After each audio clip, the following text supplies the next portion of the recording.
What surfing really looks like. Episode 5, Crowded Rockaway.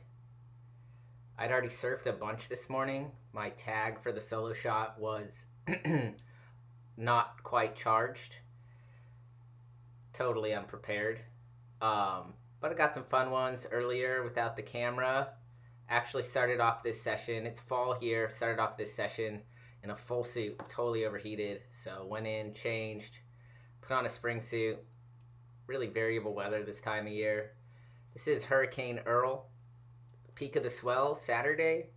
Not quite. It turned out the swell lasted a lot longer, so kind of stayed a similar size Sunday into Monday. But this is Saturday. Pretty clean conditions. I think it was pretty good in New Jersey. Light winds, basically no wind. Light from the west-northwest.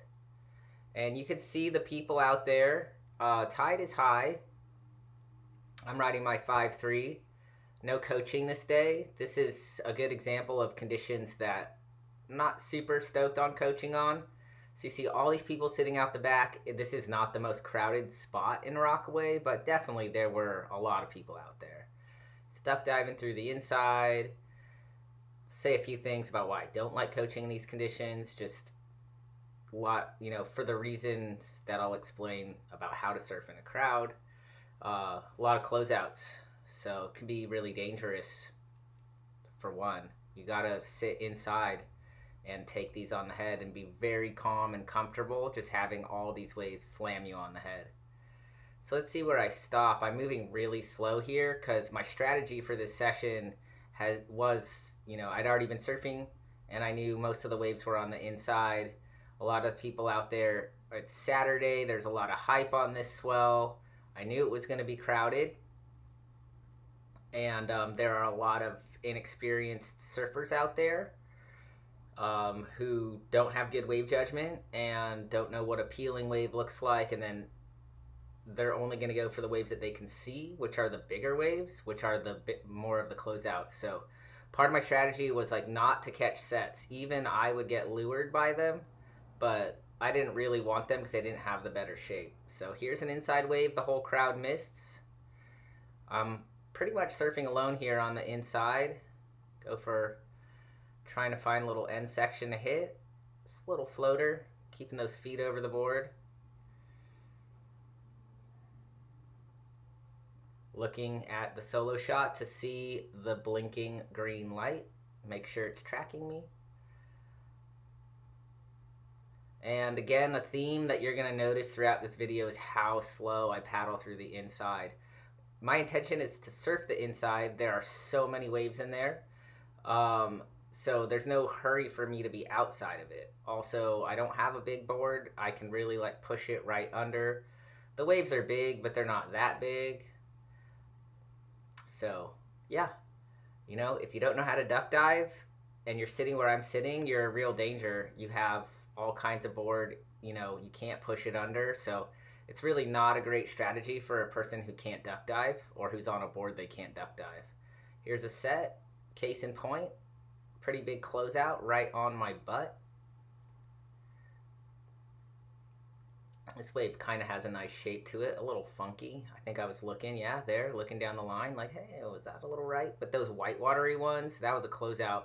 Those white watery ones are not good. They're usually the second wave. And I'm going to take a look at this right.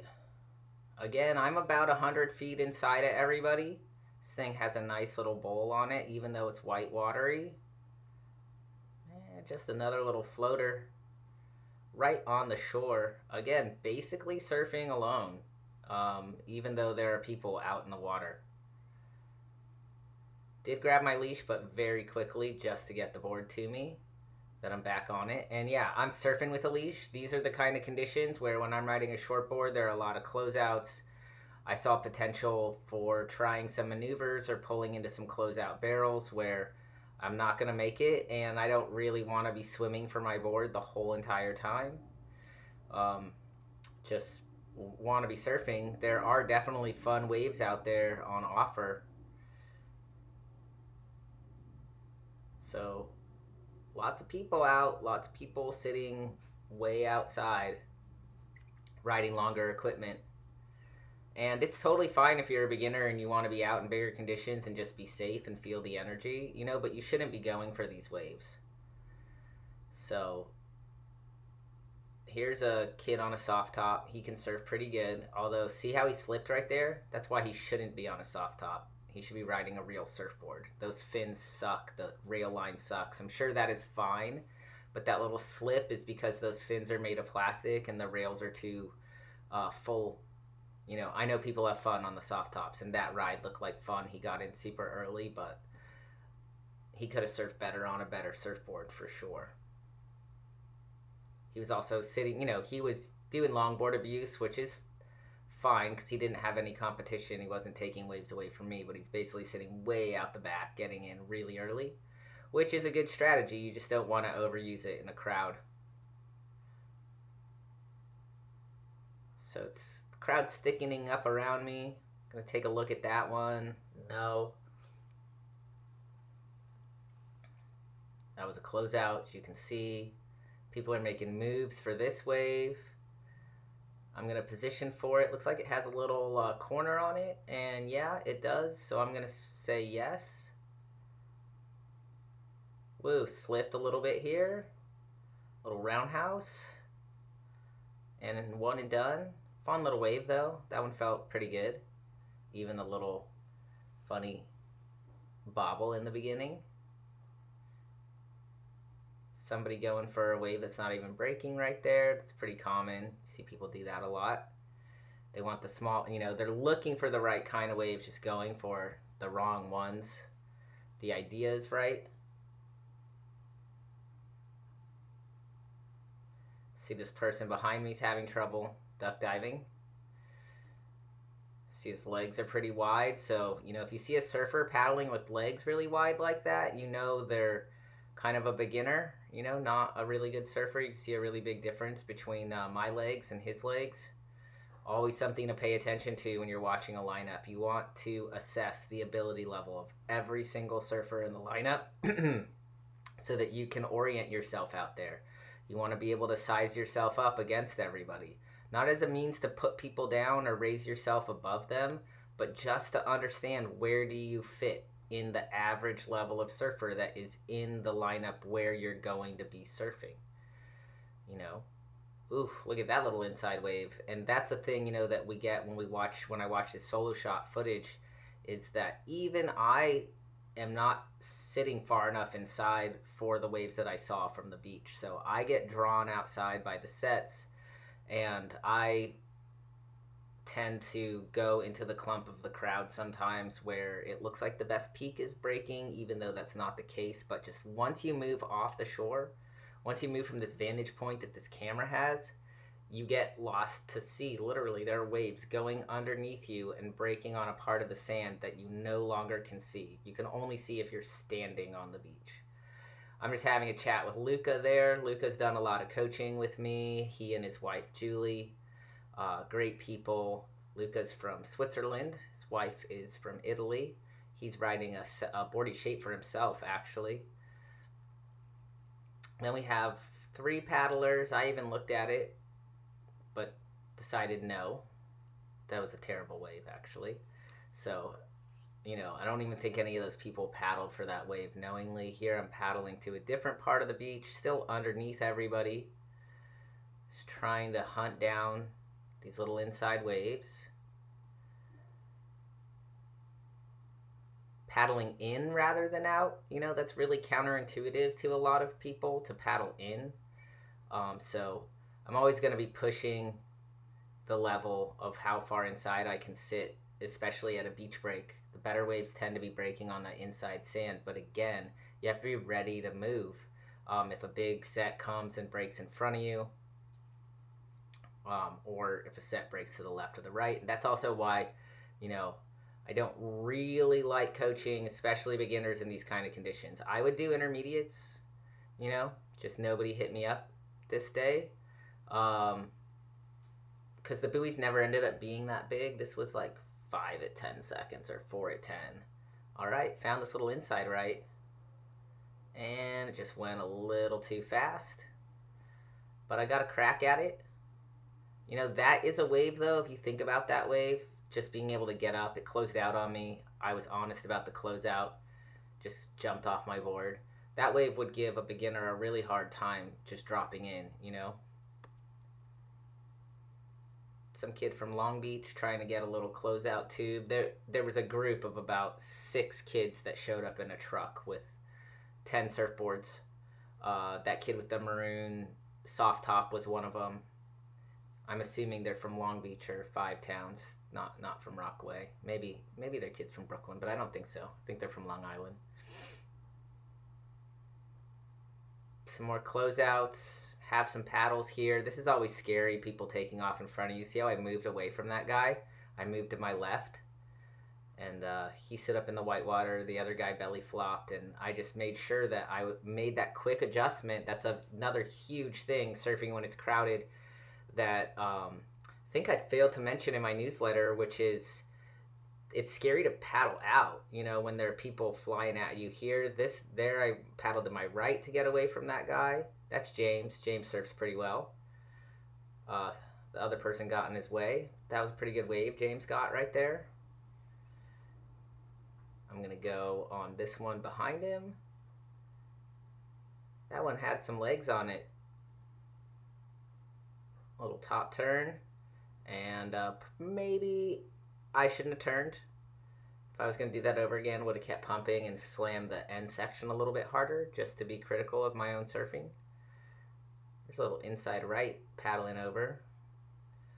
Let's see about how's that right behind me. Jono. Nope. Backed off on him, and then that wave actually was a closeout. So sandbars are not fantastic in Rockaway right now. Pretty normal for the start of hurricane season. It's just been flat all summer, and the bars are really flat.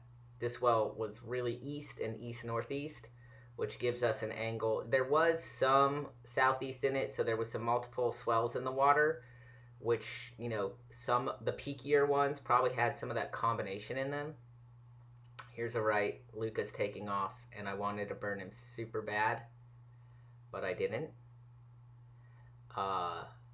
And he caught up. He was a little deep, and I pushed the section down on him a little. So, sorry, Luca. I wanted it, but he made it because he's surfing better, because he's done coaching. He was a mess 3 years ago, riding boards that were too short for him. I think that's James right there I'm chatting with. There's Luca on the inside. He was wearing a 4.3, and he's not a tiny dude, so he was overheating. Pretty dangerous to oversuit when it's this warm. You want to make sure you stay hydrated. It's like you're in a sweatsuit. Here comes a set. And everybody is moving for it. That guy that just missed it with the beard was named Crack Santa by one of my clients way back when. Not a very friendly nickname, but it's really fitting if you see him. 2 guys going for the same closeout. Totally normal, and those guys are totally avoidable, right? So I'm looking at them going like, oh, you guys want to go on closeouts together. Let me just be as far away as possible from you guys doing that.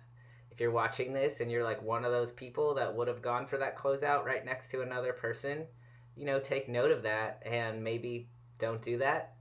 And I could totally see a question for like, what if everybody was doing what I was doing? Like, what if everybody was finding on the inside? Would it be more crowded for me on the inside? On the one hand, yes, and on the other hand, no. What I mean by this is that if people are good enough to know that that's where the waves are, then they're good enough to share, and they're good enough to observe the priority. So that's where it's a yes and no answer. So like, I could have burned Luca, but I didn't burn him because I knew that he was going to make the wave when I saw him do the drop. So I can extend time enough for me that when I'm taking off on a wave, I can look around, I can look behind me and decide, oh, that person just fell. Yeah, I'm going to go. Or he's going to make it, so I'm not going to go. All right, taking a look at this little left. Again, away from everybody. And not quite a 2. It's like a messy head dipper, I think I would call that. But Definitely fun. Definitely fun to get the dome under that little lip section right there. Not scared of surfing towards the rocks. That's a huge thing too when you're a better surfer. Gonna position myself in some places that are a little bit more dangerous. Again, why I don't like coaching in these conditions are not that big and definitely not that scary power wise, but it's hard to tell somebody just surf at the rocks.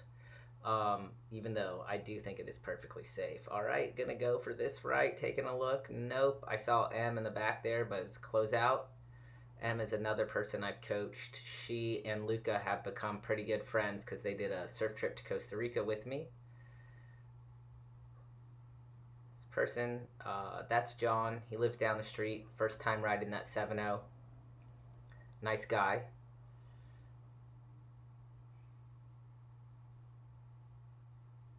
Again, the people out the back are just sitting. We haven't seen them catch a lot of waves. John just got a wave kind of on the inside. There are no bad vibes. There was not a single bad vibe that happened during this whole session. I have about an hour and 7 minutes of footage for you here.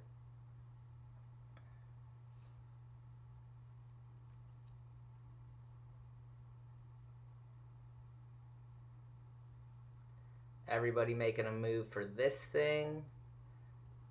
I'm going to position myself inside of everyone. So I battled with everyone for this closeout and got a closeout tube. So again, that's a wave that's like not very good.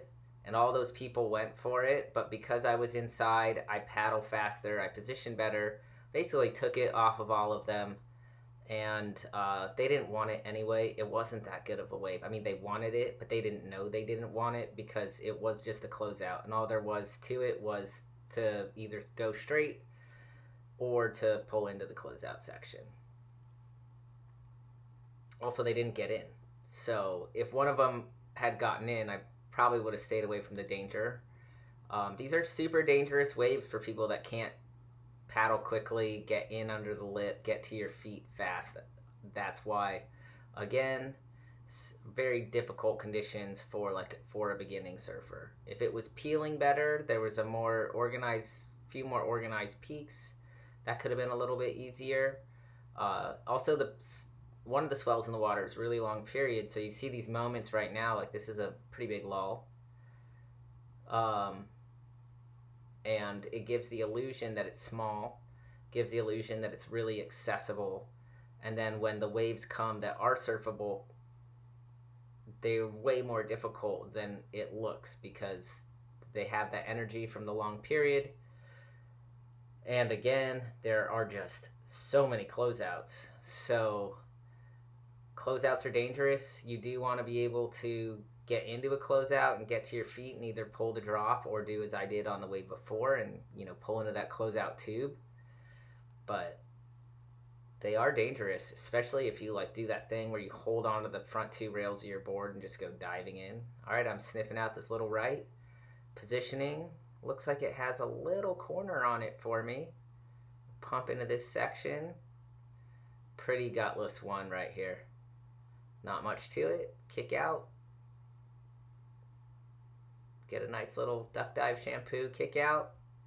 Just staying busy. I do prefer to catch a lot of waves if it's possible. It was consistent enough, and there were enough waves going unchallenged that I was able to have a very, very productive and busy session. So this is one of those, I haven't pulled any crazy maneuvers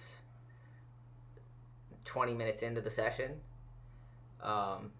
The waves are not super fantastic, but definitely getting the wave count up, getting my opportunities. Close out, kick out. And when I take off on those ones, I'm just hoping that they stay open long enough for me to maybe get a couple pumps and hit the section. But if I see that it's going to close out, I don't waste energy trying to do things that the wave's not going to allow. I just use that explosiveness to get to my feet and get off the wave. So I never drop fully all the way down. I'm looking down the line, projecting my sight and my understanding down the line. And when I see that closeout, I'm just going to hop right back over the top. And here we are in a lull. And I've positioned myself in a different place on the beach. You can tell by the camera angle and by the fewer people. So people do tend to sit into clumps. You know, either they came as friends. Here's one of those kids from Long Beach. His board looks terrible. Why do I say that? Because it's biting rails all over the place. It looks a little bit too small for him. So it looks responsive, but just not, he's not able to control it. So that's why I said the board looks terrible. It's going, he can stand up on it, but it's not a smooth ride. And it's catching the wave in weird ways when he puts his weight on it. That, could be better. Could be smoother. Could be pulling the end section hit. Could be not digging rail.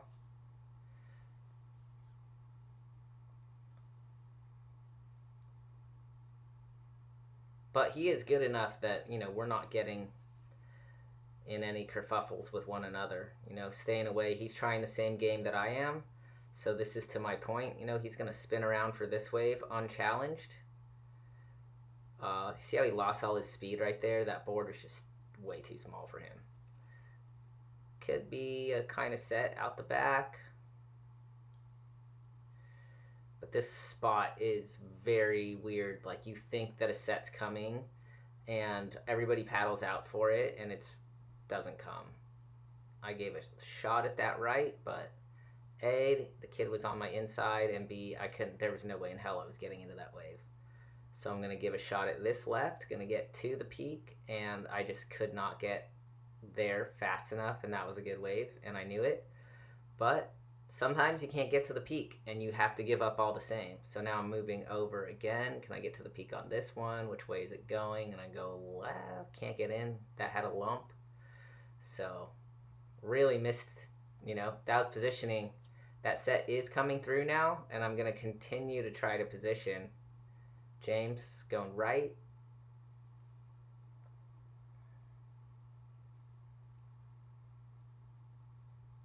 What am I doing for this wave? Yeah, exactly. Terrible closeout.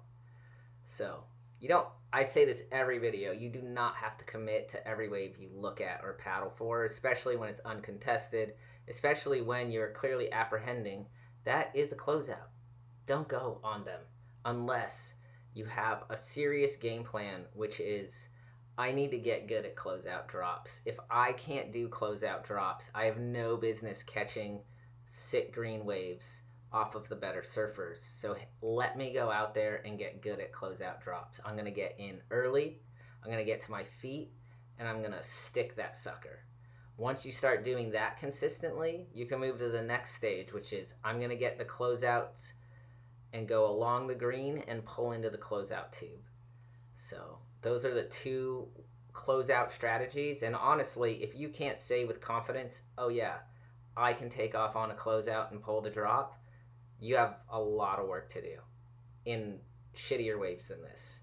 You need to be able to pull closeout drops in small surf. Here goes that kid again. The board is just barely hanging on. He's like hanging on by his toenails on that thing. Sure, it's fun, and he is better. He can pull a closeout drop, you know? He's going along the wave. So I definitely didn't, like I said, he didn't burn me and I didn't burn him.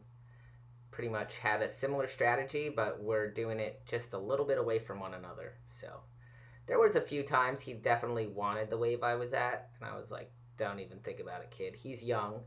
And that's a real thing too. Like, young people have a lot of energy. There's some older people like myself who also have a lot of energy. I'm going to paddle on the inside here. James is there. I wanted that one. James was in position, and he got a good wave. Oh, but he bit his rail. It wasn't that good of a wave. The wave did some weird, funky, wonky breathing on him. So the high tide is allowing this place to, have some peeling waves. There goes that kid not pulling the closeout drop. Again, his rails are just too thin on his board. If we're going to really break it apart, it's that the rails are so thin on his board that when he puts pressure on them, they're just they're just going underwater. So that has to do with the shape of the board. Also with the fact that he bought it with rails that look like that. But, you know, I'm not looking at that wave. So this is a lot of closeouts, right? If you're watching from shore, you know, the correct assessment is like, dang, there are a lot of closeouts out there. Oh, that's Lee. Lee is one of my students too, and she and her friend Erica, who also I coach, they sat on the beach and just watched for hours, which kudos to Lee and Erica. That is so smart. Oh yeah, there's the kid going for one that I ended up catching, and I bit a rail and went forward. So happens to the best of us.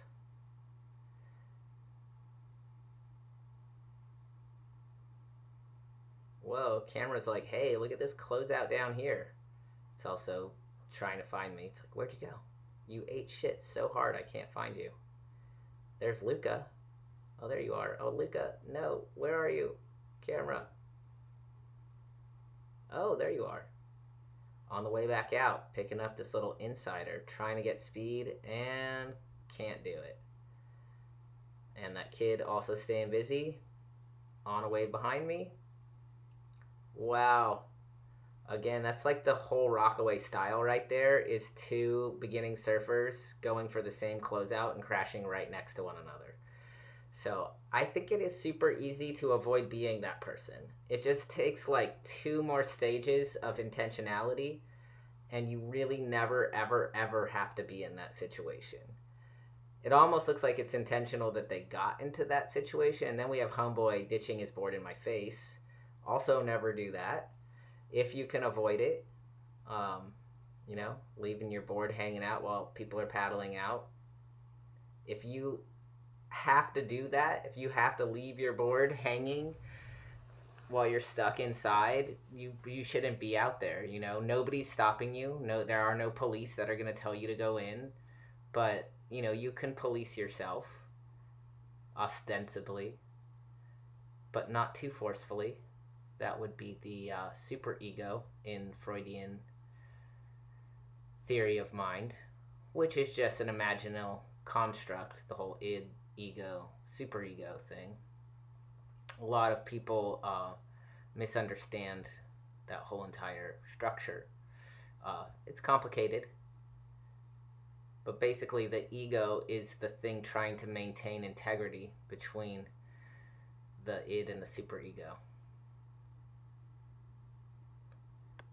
Here I go on the little insider. Ooh, that one has a nice little section on it. Oh yeah, didn't pull that floater. I'd have to slow-mo and look at what I did there. I could have done something better than that move. The pumping was good beforehand, and that was a better wave. Again, like, I don't know, I've said it a million times, but there's a crowd, but there isn't a crowd. They're all just sitting out there, sometimes going on closeouts with one another.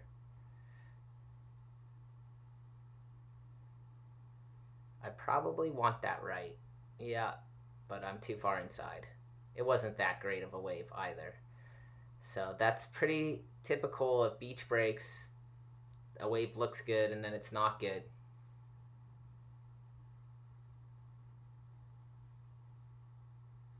Waiting on the inside, conserving my energy here.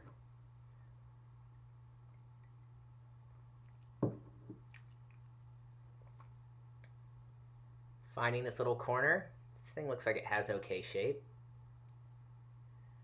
Looking for the pocket. Oh, and Jono was right there on the right. I remember wanting to hit that section so bad, and I was like, fuck, Jono. But this is another one of my main things that I say. I know his name. He's my friend. His name is Jono. He's from Ventura. And as much as I wanted to hit that section, I don't want to kill Jono. So hitting the section is not worth killing a person. Even if I didn't know his name, I don't want to kill him. But because I know his name and because I know that, like, he has a dog and a girlfriend and a life and parents, and I have a more intimate connection to that fact because I know his name, I really don't want to kill him. I know friends of his, that would be sad if I I mean, kill is a little severe. I don't even want to injure him. I don't even want to graze him with my fin. I don't even want to like be dangerous at him for any reason. It's not worth it. And even if I didn't know his name, again, it's still not worth it. It's not ever worth it because we're going to have bad feelings with one another. Here goes Luca on a closeout. Nice straighten off there, though, Luca. That was sick. So, my students know how to straighten off. Stoked to see that smoothness out of somebody I've coached outside of a coaching session. Yeah, this is the thing that I'm always talking about, expanding your temporal horizon, that I'm chatting with Gloria there. Gloria is very sweet. She has come a long way in her surfing as an elderly woman. She's not elderly, but she's an older middle-aged woman, started surfing later. She does not look when she takes off, and that's just a thing of starting later in life. It's hard to remember those things, hard to ingrain the better habits. Ooh, a little left on the inside. Almost solo shot, caught it, but no humans. Now me and Luke are having another chat. So, you know, you can use crowded times too if you're surfing with your friends or, like I say, allies, to have some social time out there. That guy missed that wave. So I took the opportunity to just get closed out on or sectioned off. Basically, that wave just went too fast for me. So, looks like John was reapplying his wax, getting back out there.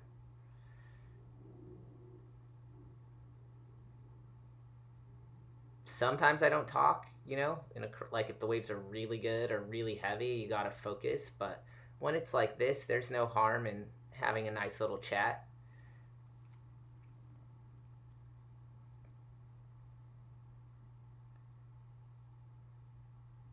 Moving, so part of this whole thing I'm talking about, expanding the temporal horizon, I mean, that's part of moving slow through the inside too. Like, I'm not in a hurry to get outside to get a closeout.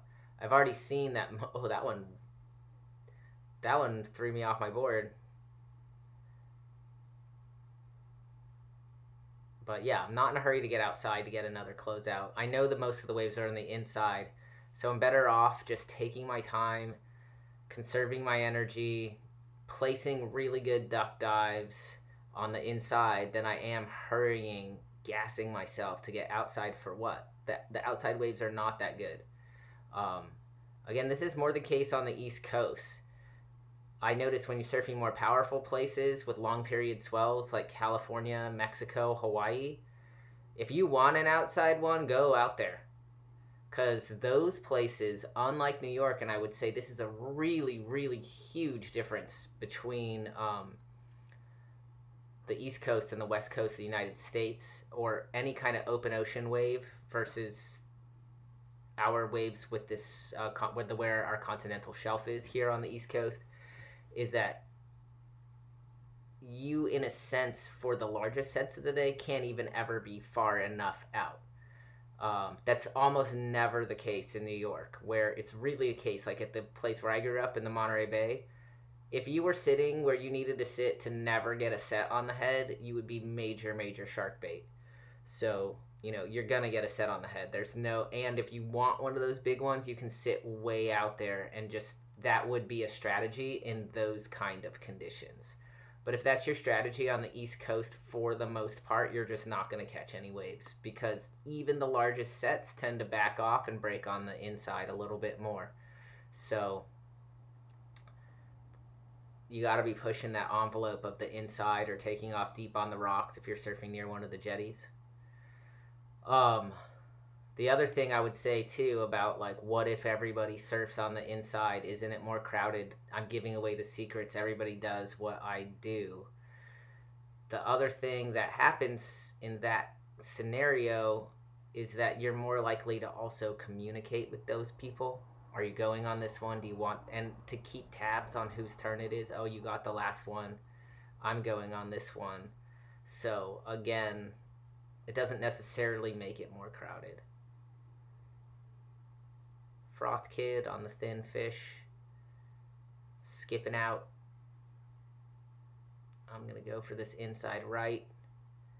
Kind of has a taper on it. Take off at an angle. Try to get the speed up here. A little cut back. Fall on the rebound. It's a regular foot. Found a little left there on the inside. So interesting how the solo shot like tracks movement. So I'm wearing a GPS tag, and that's how it's following me and filming me. But it does get confused by like other humans' movement. I think I've talked about this before in other of these episodes. What surfing really looks like. There's the kid with the soft top. Now I'm hanging way inside.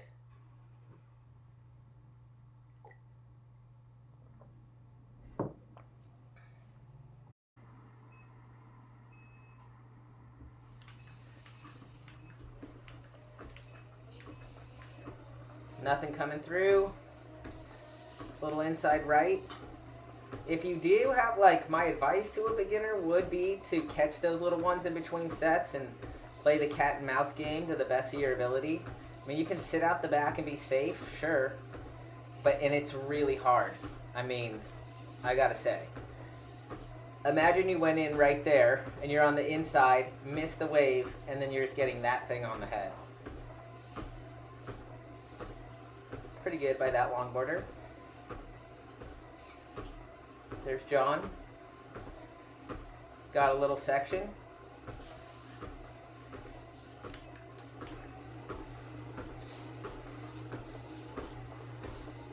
There's the kid again. He got maybe more closeouts than I did. I'm moving fast to the shoulder of this thing. Do you see how much ground I just covered right there?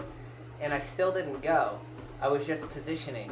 But when I'm talking about moving around the lineup, moving laterally around the lineup, moving vertically out and in, that's the kind of explosive paddling that you need to develop in your surfing. You know, you really don't want to just wait for the wave wherever you're sitting, especially when you're surfing beach break. But then when you're surfing like points and reefs and stuff, you may need to like make little small adjustments. And those are the things that are going to like up your surfing game, make you a more masterful surfer, so that when you do surf crowded lineups, you know, you have a bigger bag of skills. It doesn't make you more entitled to more of the waves. You're only entitled to the waves you're in position for, and that it's your turn to catch. So if you're in a position where a good one comes to you and nobody else is around, even though you just got another wave, sure, you can go. But if you just got a good wave and you paddle out to that same spot, somebody else is sitting there waiting for that same kind of wave that you're going for, don't spin around and like challenge them for it. You just got a wave. Sit and wait, be satisfied with what you just had, and let them go. You know, you're more likely to get more waves and have a positive social experience with that person if that's what you do.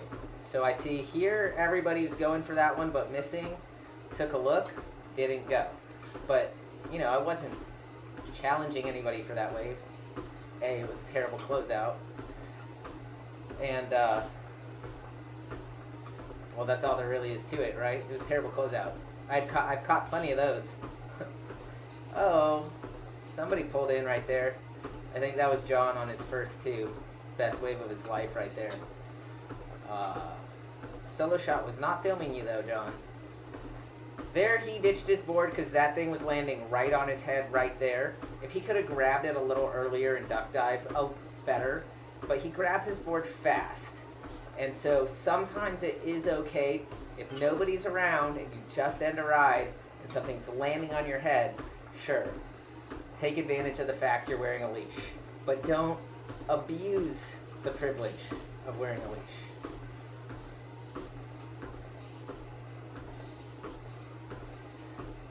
See how much movement I'm doing here. You know, I've been all over this lineup.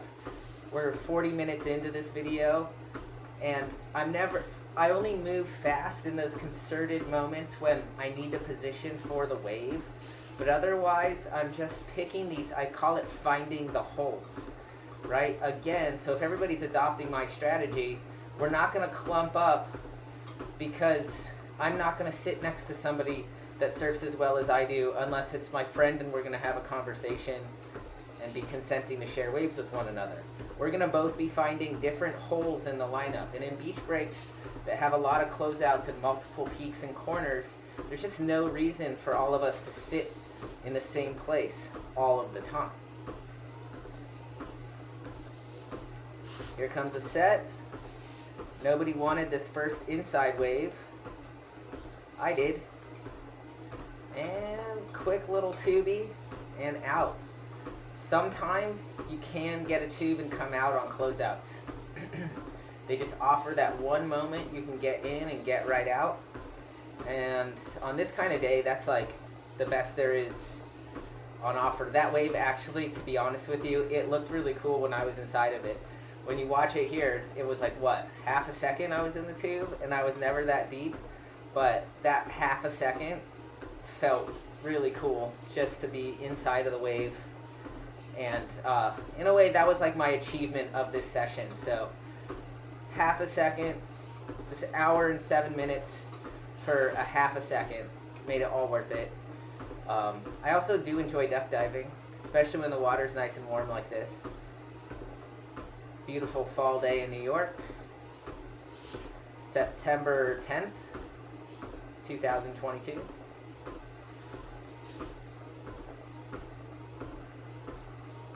You see how also after I catch a wave, I'm landing in a completely different part of the beach.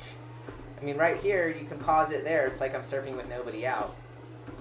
And I'm just going to sit down for that very reason. Because sometimes when you find yourself in these areas of clear water, again, let's say this is for a beach break with multiple peaks. I am not surfing a point break or even a beach break with a jetty where the dominant peak is off the jetty. Just kind of wide-ranging, peaky beach break. So when you're surfing a wide-ranging, peaky beach break, one peak sometimes can be better than the rest, but sometimes it's really just a crapshoot. And speaking of which, you don't want to make the mistake of thinking wherever the good surfer is catching the waves is where the waves are at. If you noticed, I've caught waves all over this damn thing. So it's not that the waves are, the waves are where I'm at, because I'm all over the beach. So the truth of the matter is the waves are all over the beach. Don't go sit on a good surfer unless you're paying her or him to coach you and help you with positioning, because you think that's where the waves are. They're just moving around. The ocean is moving, so therefore they're catching waves. They're also probably operating with a few strategies and with some prior understanding of where they think the waves are breaking best. And strategies, plural, being the key there. The waves might not be breaking best in one spot, so maybe the strategy is to move around as it was. My strategy was just inside waves, inside waves, inside waves. I'm executing my strategy that I made before I paddled out, before I put on my leash. It was surf the inside waves, find the holes in the crowds, and actually go for some closeouts because they could open up. But try to limit the closeouts if possible. Prefer not to go on the closeouts, but I've trained myself that sometimes I have to go on them because they offer a better tube. Found this little right, and I couldn't make it back to that section, so I dove off. If I had a bigger board, I might have made it past there. Sets coming through. You really see the crowd start to move when you see sets. There's something about the larger waves coming that gets everybody kind of moving. And again, I always make this point. People start moving for the sets because they can see them. And they mostly all go for the same set waves, even though those are the least appropriate waves for people at their ability level. So that's just a thing, especially in New York, I would say. It happens all over the world, but it's definitely more of a phenomenon here in Rockaway that I see happen. It's people sitting way outside to be safe and then going for the largest wave just because they can see it, you know, where the more appropriate waves for them are smaller on the inside, and they've lost track of those waves the minute they hit the water. I mean, none of those people out there really has even caught a wave to land themselves inside far enough to see what is breaking in there. And of course, then there's the physical fitness thing and the ability to duck dive thing, where what I mean by the physical fitness is that if you're a beginner and you don't paddle efficiently, it's going to be hard for you to do those sprints in to catch those little more appropriate waves and then sprint back out to be safe for the sets. But that is the best strategy for you. I mean, you want to be on smaller waves than I'm even surfing. So like this dumb little thing you see in the front here, little left, that's a better wave for a beginner. But a beginner has got to sit in everybody's way or move inside so far that it makes it extra hard to track those ones down. So it's a very weird thing that the wave you need to be surfing as a beginner, you need to use a more expert technique and strategy to get there. So you actually have to work harder than everybody else to get your wave count up and to find the waves that are more appropriate for you. If you're just going to paddle out, sit out the back, and wait for a set wave, that's not working hard. That's actually super lazy and going to get you no waves. Okay, I'm going for this thing, pulling in, and that thing's not going to stay open for me. Yeah, so it's lazy. Basically, you're just sitting there, not getting waves, and then it's lazy and it's dangerous. Because then you go for the wave you can see, which is a huge closeout. Maybe you're also going on the huge closeout along with two other people. And you guys both have the same non-strategy strategy, which is, I'm going surfing. Yeah.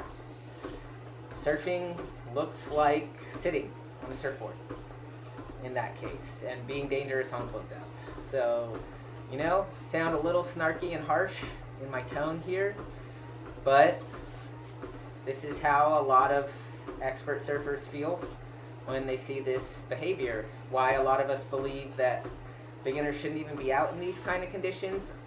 And like, again, there's no police. We can't tell people to go in. Some of these people are super nice and honestly are enjoying themselves out there in the water.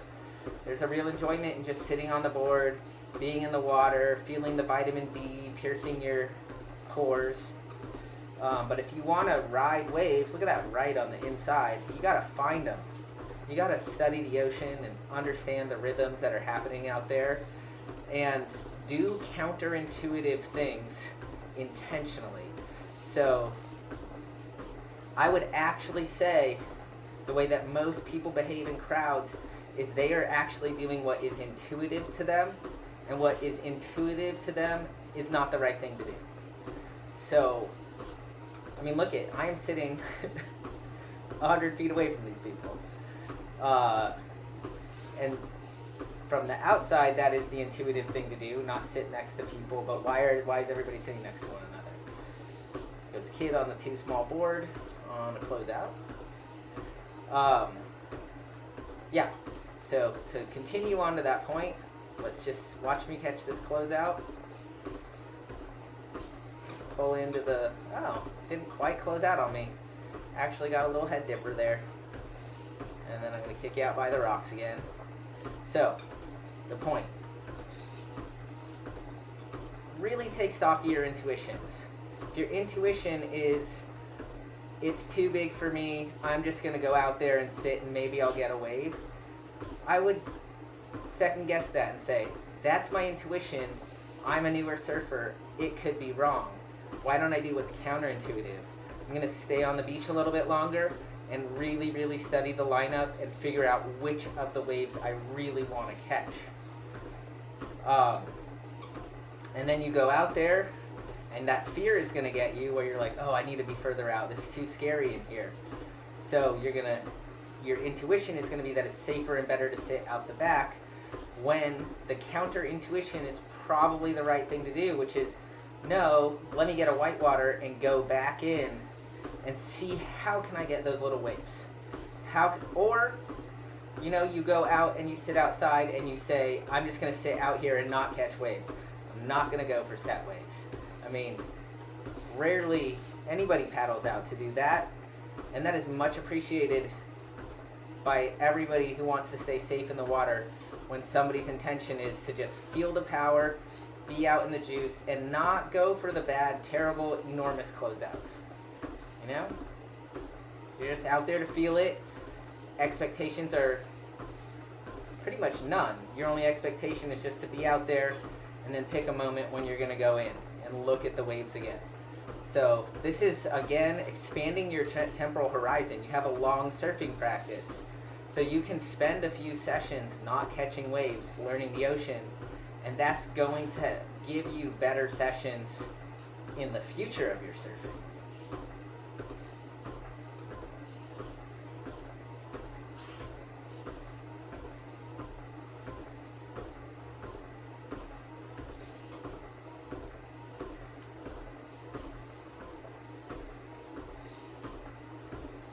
Closeouts. I think that's James. We're planning a trip to the Mentawais. No, we were talking about how hard the logistics are. I do want to go. He talked about it. He's getting older.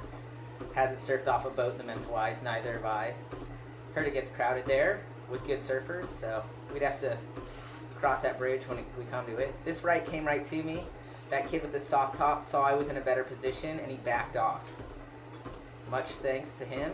Little top turn, cut back combo. Didn't pull the rebound again. Got to grab my rail.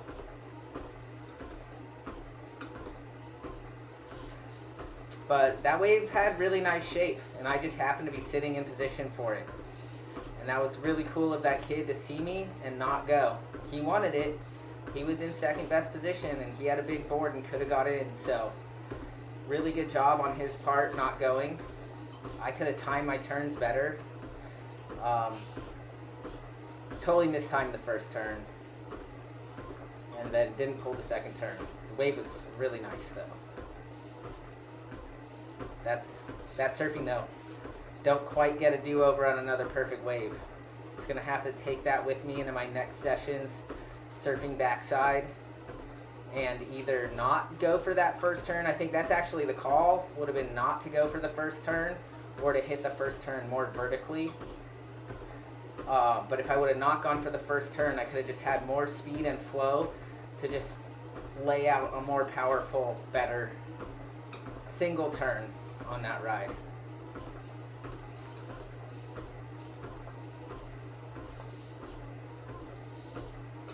That left looks okay. Let's see what it does.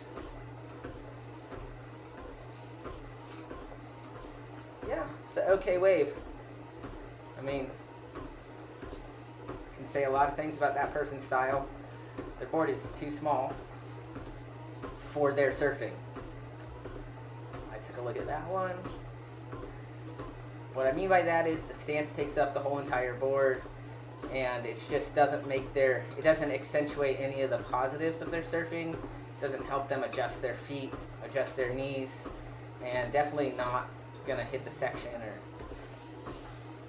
do anything meaningful to an observer. I'm sure it felt good going along that wave for them. Me on another little inside wave. This thing has a little corner to it, and a little float the boat. And that's what I mean about finishing the ride, doing a meaningful move. By meaningful, I intentionally put the board on top of the wave and rode down and stayed on my feet. So that's what I mean by meaningful. It had a start, had a middle, it had an end. It's like a little mini story all tied up with a bow. And it's hard to do complete surfing, but it definitely feels good. There is a qualitative shift and difference in a ride that you complete like that with a maneuver than a ride that has no open face, A, and B, no real accentuating direction change or navigation of your board on the wave.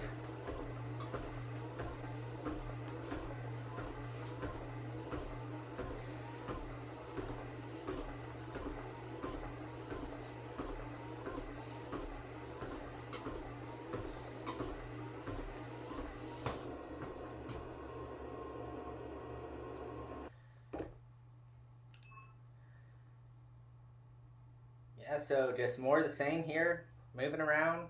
People are sitting and I'm moving. Something important to see. Now I'm picking up another little right. Little kind of backside head dip here. Roundhouse cut back. Actually, third time's a charm. Didn't fall that time, so probably was giving myself major talks out in the water about not falling next time I do that maneuver. Woo, that was a really nice left that nobody was on that I just duck dived. So, no reason for me to get all the waves. I've missed plenty, as you can see in the course of this video. There's about 10 minutes left on here. But I'm moving. This is the thing that is so distinct. When I stop, I'm stopping in a place where other people aren't stopping.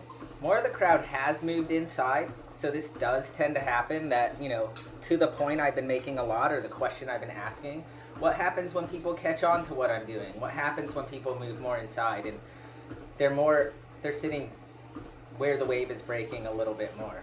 Well, it's maybe even more inside than they think, because here I am on another wave, right? So, little head dipper right there. And that wave has plenty of juice on it, little float to end. So, it's about having an imagination and opening up your view. There are multiple ways to surf any kind of conditions, and sometimes that imagination is to pull back and do what Lee and Erica did and sat on the beach and watched. And that kind of patience, there's just all different kinds of ways of being active and being patient. Like, there's a kind of active passivity, like, that they are practicing by not going out there, that will equate to further activity the next time they try to push their level in difficult conditions. And then there is a passive activity where you're moving, but maybe that's the Scootins out there, where you're moving, but nothing is really, you're not affecting any effective actions, right? You're going on closeouts, you're going for waves that just happen to come, and you're not really intentionally surfing. So with that lack of intention is what I'm calling a kind of passivity, where you're just letting things happen. Homeboy completed a ride on the inside. Here comes the kid on the big soft top. Got in early, got down the line, and kind of pulled into the closeout.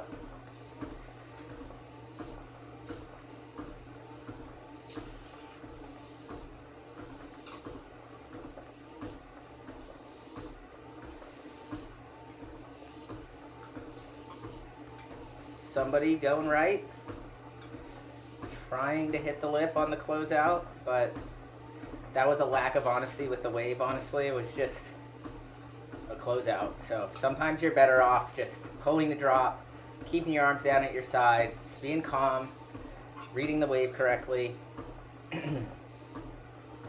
Where's my bald head? Oh, there it is. Sitting pretty much alone. I'm never going towards large crowds of people, something to notice.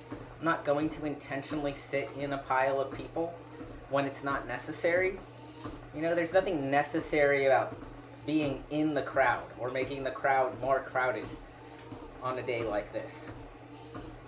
There's always a way to move away from it, even if it means going in, like I said. Or you could go and catch one of these whitewaters. If you can't confidently say to yourself you can stand up on every single whitewater, every single time, whichever one you want, what are you going to do with an outside closeout if you can't do that? So, again, I apologize if my tone is harsh to anybody. Really, when I'm being firm about these kind of rules of the grammar of surfing, or constituent parts of the grammar of surfing, I'm coming from a place of belief in the potential of all human beings to do this stuff a little bit better. And we're never going to be perfect at it. We're never going to be perfect at sharing, as all of our political structures show. But we can do better and better. Just never perfectly. Ooh, this thing looked like it had a something, and I just could not get in. Wow, that was a good one. Sometimes you just can't get under them, though, and I couldn't get under that one. It was really fast. So I'm going to go for the next one, which looks bad. Going to give up. Again, you can shop and not buy. That wave was definitely not worth buying. And you can froth out on the inside so long as you're not frothing out around other people. I'm clearly being super frothy, going for everything, but I'm not doing it in the context of taking the waves away from people. Nobody's looking at these waves that I'm going for. So that was completely uncontested right there, and it was a closeout that I just kicked out of. So a completely uncontested closeout. I'm gonna duck dive this one.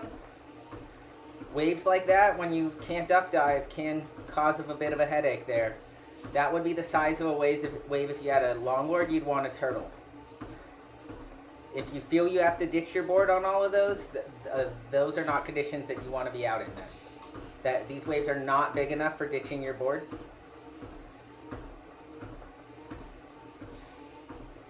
And they could rip your board out of your hands if you had to turtle, if you're in the wrong place.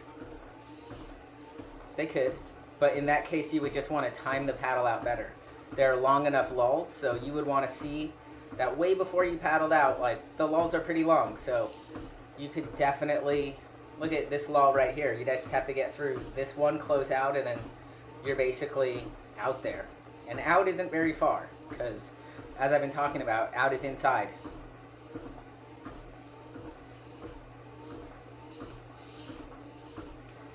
Now I'm just sitting. Again, there's people moving around. Here I'm resting, not moving around that much, but then I'm just going to start to move a little bit. So that's another one of my main strategies just for surfing in general. I call them micro movements. So lots of micro movements, and this works in like all the aspects of your surfing. It works like when you're standing on the board, that like shifting your foot back over the tail to do the turn, just scooching your butt like up under a little bit, and then when you're sitting out in the lineup, you know, you can sit and then you want to move a little. Sit and then move a little. Here, what am I doing?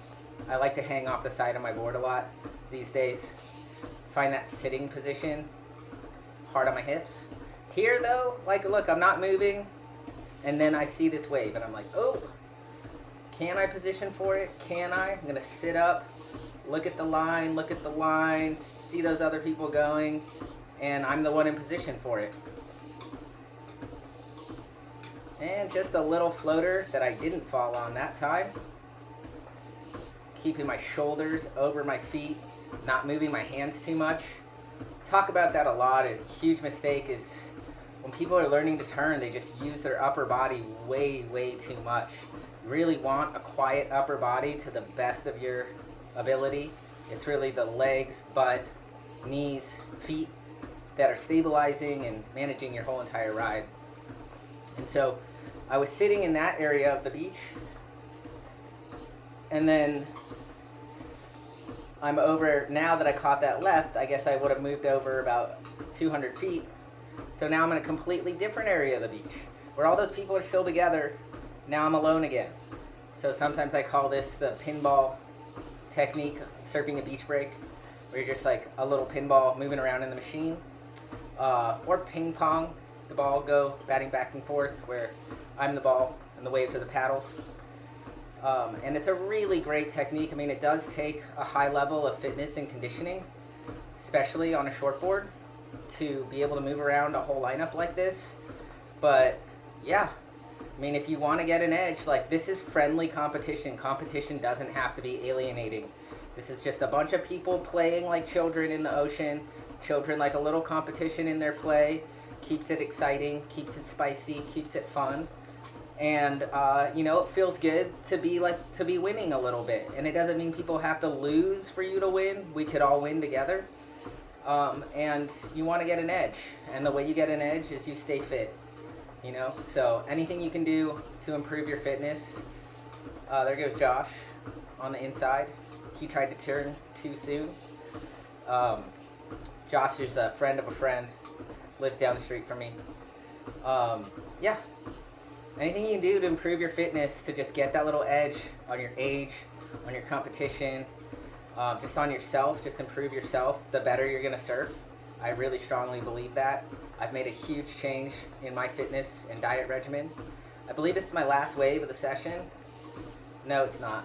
Pulled into a little closeout tube. I would never go on a wave like that, go in on a wave like that, because I didn't pull it, so it's basically a wipeout. I know I go in soon because I know the tape's almost over.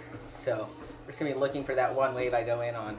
I never paddle in unless the waves are really small and I'm really tired and I'm coaching. But even then, I probably catch something little.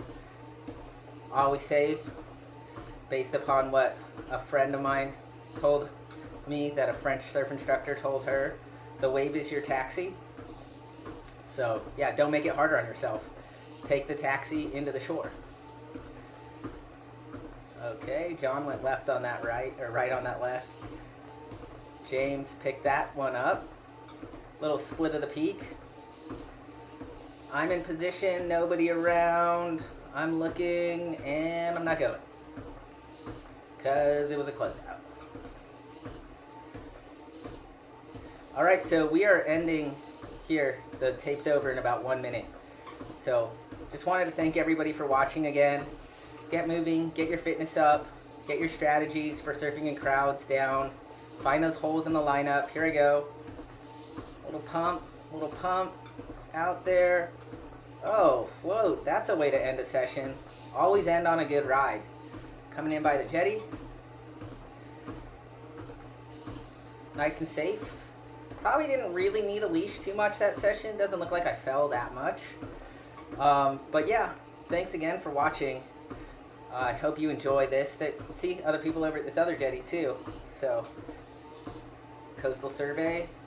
There is always a way to find a wave if you have the right mindset and the right imagination and the right kind of training, right kind of surfboard. Just keep tweaking these things, and guaranteed your whole performance is going to go up in crowds and not in crowds. So, happy surfing, everyone.